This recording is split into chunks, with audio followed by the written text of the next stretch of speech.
Welcome. শিক্ষা সংস্থান পরিবারের পক্ষ থেকে সকল হবু শিক্ষক শিক্ষিকাদের স্বাগত, যাদের লক্ষ্য শিক্ষকতা এবং এই মুহূর্তে 2026-এ অন্যতম মিশন লক্ষ্য আপার প্রাইমারি টেট। তাদের অন্যতম বিষয় হচ্ছে চাইল্ড ডেভেলপমেন্ট অ্যান্ড সাইকোলজি বলে এই পাঠটি। অধিকাংশই বলেন যে এই সিডিপি চাইল্ড ডেভেলপমেন্ট থেকে আমার প্রশ্নের উত্তর হচ্ছে না, কারণ অধিকাংশই বাংলা, ইতিহাস, ভূগোল, ইংরেজি, অঙ্ক, বিজ্ঞান ওখান থেকে আসা। স্বাভাবিক, এই এডুকেশনাল সাইকোলজির এই চাইল্ড ডেভেলপমেন্ট পার্টটা মস্তিষ্কে আসে না। কেন না, আমরা ডিএলএড বা বিএড করার সময় সত্যি কথা বলতে গেলে বর্তমানে বাস্তব যা পরিস্থিতি, আমরা সেই সময় খুঁজে ডিগ্রি কিভাবে পাবো, আমরা কলেজ না গিয়ে কে কত কোন টাকায় করবে সেটাই ভাবি, আমরা শেখার কথা ভাবি না। যদি বলেন এটাই রিয়ালিটি, হ্যাঁ এটাই বাস্তব, তাই আমরা যেটাই চলছে ওটাই আমরা নির্বাচন করেছি। কিন্তু বাবুরা, কিন্তু আমার ভাই ও বোনেরা, আমার দাদা দিদিরা, আপনাদের বলি পরীক্ষা কিন্তু তা নয়। পরীক্ষায় পাস করতে গেলে আপনাকে কনসেপ্টটা ক্লিয়ার করতে হবে, জানতে হবে। কারণ মনস্তত্ত্ব মুখস্থ করে হয় না। আবার শিশুর মনস্তত্ত্ব, আপনি শিক্ষক, আপনাকে একজন শিশু কিভাবে ভাবছে তা জানতে হবে।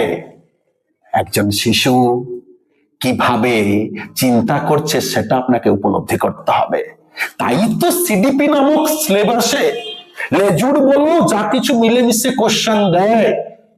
অন্যতম বড় টপিক এরিয়া ডেভেলপমেন্ট, বিকাশ, বৃদ্ধি। তাই চাইল্ড ডেভেলপমেন্ট সাইকোলজির মেন টপিক গুলো কি কি?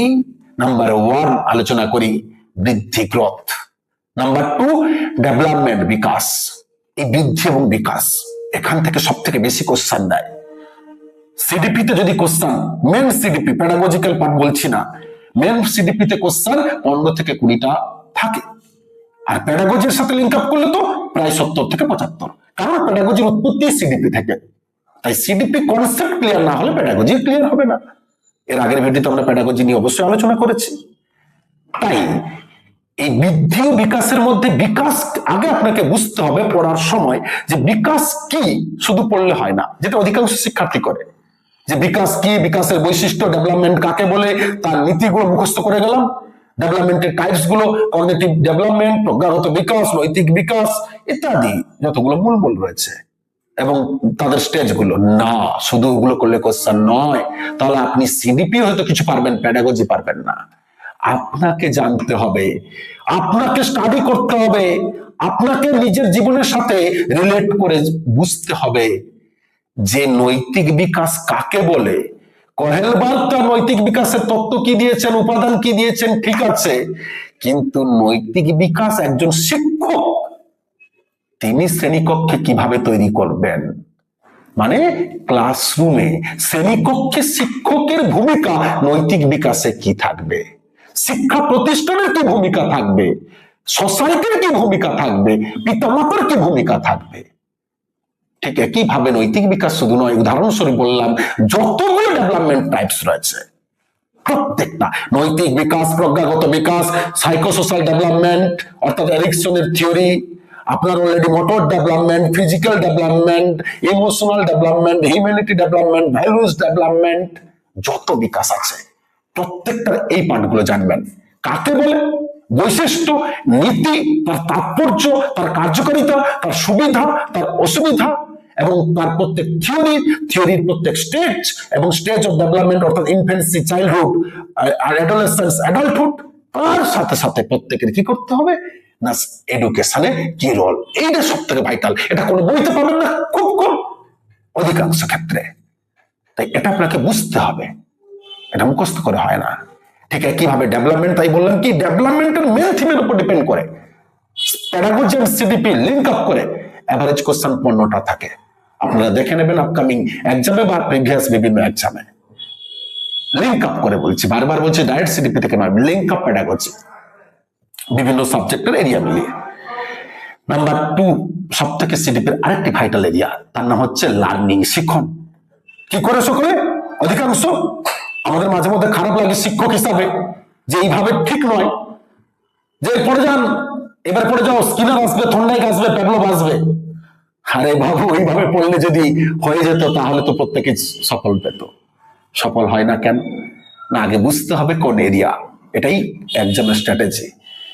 শিক্ষণ কাকে বলে শুধু জানলে হবে না, শিক্ষণের নীতি, শিক্ষণের বৈশিষ্ট্য, শিক্ষণের উদ্দেশ্য, শিক্ষণের তাৎপর্য, শিক্ষণের সুবিধা, শিক্ষণের অসুবিধা, শিক্ষণের প্রকারভেদ, এবং শিক্ষণ কেন, হোয়াই, কেন কেন শিখবো, শিক্ষার্থীকে, শিক্ষককে, তার বৈশিষ্ট্য, তার নীতি, তার সুবিধা অসুবিধা, সাথে এইবারে প্রত্যেক থিওরি গুলো, মেন মেন থিওরি, সবকটা থিওরির কি না তাদের মতে শিক্ষণ কি, তারা তারা কিভাবে শিক্ষণকে প্রোভাইড করতে চেয়েছেন, এবং শিক্ষাক্ষেত্রে প্রত্যেক থিওরিকে কিভাবে টিচাররা, শিক্ষকরা বয়স অনুযায়ী, স্টেজ অনুযায়ী, ক্লাস অনুযায়ী, ক্লাস 1 2 3 4 এইভাবে লেভেল অনুযায়ী, বা 5 6 7 8 9 10 এই লেভেল অনুযায়ী কোথায় কি অ্যাপ্লাই করবেন সেটা জানতে হবে।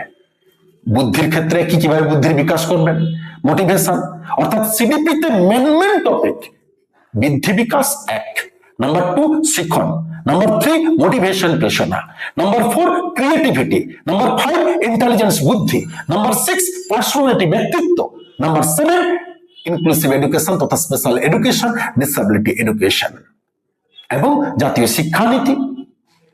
অবশ্যই এটা পেডাগজির সাথে লিঙ্ক আপ চলে আসে। জাতীয় শিক্ষানীতি, বিভিন্ন এজেন্সিগুলো যেমন NCRT, NCT, SCRT, DIET, ECC, NLM, NLE, এই পাঠগুলো, এসএসসি, সর্বশিক্ষা অভিযান, সমগ্র ভারত শিক্ষা অভিযান, স্বাক্ষর অভিযান, সাক্ষরতা মিশন, এই এরিয়াগুলোকে আগে হাইলাইট করুন। যে পাঠগুলোকে বললাম এগুলোকে নোট ডাউন করুন, স্টাডি করুন রেগুলার।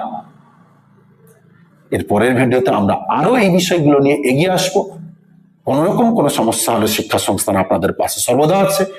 আপনারা হোয়াটসঅ্যাপ করুন, ফেসবুক, ইউটিউব কমেন্ট করুন, সর্বদা আপনাদের জন্যই শিক্ষা সংস্থান। ধন্যবাদ।